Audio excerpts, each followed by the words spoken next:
এক সময় এক শান্তিপূর্ণ জঙ্গলে টুনি নামের এক ছোট পাখি থাকত। হঠাৎ সেই জঙ্গলে এসে হাজির হল কালো এক কাক, নাম তার কালু কাক। কিন্তু সেই ছিল সাধারণ কাক নয়, ছিল এক জাদুকর।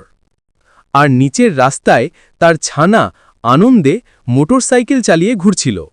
হঠাৎই জাদুকর কালু কাক ছানাটির দিকে তাকিয়ে জাদু করল। মুহূর্তেই টুনির ছানা রূপ নিল এক হিংস্র বিড়ালে।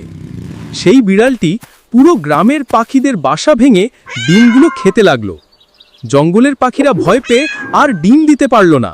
বন্ধুরা, টুনির ছানাকে আগের অবস্থায় ফিরে পেতে ভিডিওটি লাইক করে চ্যানেলটি সাবস্ক্রাইব করে দাও তাড়াতাড়ি। টুনি দুঃখে কাঁদতে কাঁদতে গেল জ্ঞানী প্যাঁচা কবিরাজের কাছে। সব শুনে প্যাঁচা তার জাদুর বলে টুনির ছানাকে আগের অবস্থায় ফিরিয়ে দিল। ছানাকে ফিরে পেয়ে টুনি আনন্দে জড়িয়ে ধরল। তাদের চোখে জল এলো, কিন্তু সেটি ছিল খুশির অশ্রু।